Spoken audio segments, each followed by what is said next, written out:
میرا اور آپ کا اور ایک مسلمان کا عقیدہ یہ ہونا چاہیے، وہ شخص، وہ مولوی، وہ یوٹیوبر، محقق، وہ ریسرچر، وہ پروفیسر کسی بھی مذہب کا ہو، کسی بھی مسلک کا ہو، جس کے بیانات کو سن کر، جس کی تقریروں کو سن کر، جس کی تحریروں کو پڑھ کر اصحاب رسول اللہ صلی اللہ علیہ وسلم سے یا آل رسول اللہ صلی اللہ علیہ وسلم سے دل میں کوئی کروڑویں حصے کے برابر ان کی کوئی کمی آئے، اس کو چھوڑ دینا، ان کو نہ چھوڑنا، ایمان بچ جائے گا۔ چھوٹی نیکیاں اللہ قبول کر کے ہمیں جنت میں بھیج دے گا، بڑے بڑے گناہوں کو معاف کر کے اللہ جہنم سے محفوظ کر لے گا۔ لیکن اگر ہر سال حج اور عمرے کرتے رہے، قرآن پاک کے درس صبح و شام دیتے رہے، 25 کتابیں لکھ دی، لاکھوں اور کروڑوں کا مجمع ہمیں سننے والا ہو، لیکن ہمارے بیانوں سے، ہماری تصنیف سے، گفتگو سے یہ محسوس ہونا شروع ہو جائے فلانا صحابی ٹھیک تھا تو فلانا کہیں نعوذ باللہ ان میں خاندان کی لڑائی ہو گئی تھی، ان کے اندر سے ابھی پرانی خاندانی جھگڑے اور دلی رنجشیں باقی تھیں۔ میرے محترم بھائیوں، میرے بزرگوں، میرے دوستوں،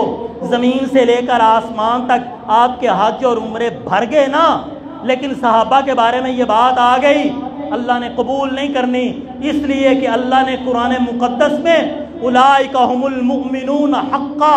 پکے مومن صحابہ کو کہا، اولئک ھم المفلحون صحابہ کو کہا، اولئک ھم الصادقون صحابہ کو کہا، اولئک حزب اللہ صحابہ اور آل رسول کو کہا ہے، اور گل ختم کر دی، یہاں تک کہہ دیا اور لوگوں تمہیں کیا تکلیف ہوتی ہے؟ اللہ یوں سمجھو آسمان پہ سارے فرشتوں کو سامنے بٹھا کر کچھ یوں مخاطب کر رہے ہیں، کیونکہ اللہ کا علم کامل ہے، اللہ جانتے تھے 15ویں صدی کے اندر مولوی کیسا پیدا ہوگا، کوئی جہلم کے اندر قطورہ پیدا ہوگا، کوئی تلمبے کے اندر بھونکا پیدا ہوگا، کوئی خانے وال کے اندر بے ایمان پیدا ہوگا، کوئی رافضی ہوگا، کوئی رافضیوں کا ہم نوا ہوگا، کوئی آل رسول کی محبت میں صحابہ پر بھونکے گا، کوئی صحابہ کے دفاع کی شکل میں آل رسول کی طرف انگلی اٹھائے گا۔ اس لیے اللہ نے آسمانوں پہ سارے فرشتوں کو بٹھا کر کچھ یوں کہا ہوگا، او کائنات کے لوگوں، اپنے ایمان کی فکر کرو، اپنی نمازوں کی فکر کرو،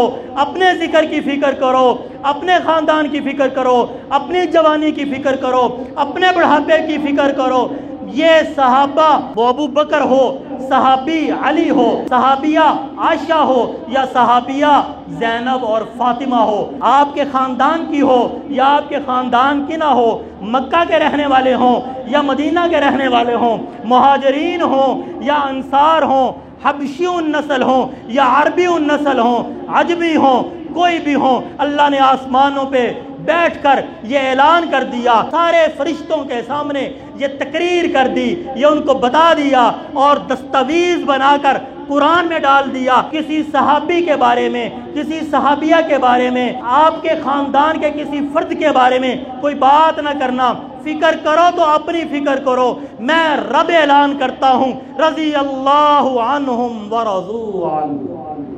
جب میں راضی علی سے، جب میں راضی معاویہ سے، جب میں راضی ابو سفیان سے، جب میں راضی ہندہ سے، جب میں راضی فاطمہ سے، جب میں راضی عائشہ سے، جب میں راضی مغیرہ سے، جب میں راضی عمر بن عاص سے، اور تجھے کیا تکلیف ہوتی ہے؟ تو کبھی کہتا ہے معاویہ ایسا ہے، کبھی کہتا ہے ابو سفیان ایسا ہے، اور بے ایمان اپنے ایمان کی فکر کر۔ فتح مکہ کا واقعہ مکمل نہیں ہوتا جب تک کہ ایمان ابو سفیان کا تذکرہ نہ کیا جائے، تو ابو سفیان پہ بھونکتا ہے۔ اسلام کی بحری لڑائیاں مکمل نہیں ہوتی جب تک کہ معاویہ کی امارت کا تذکرہ نہ کیا جائے۔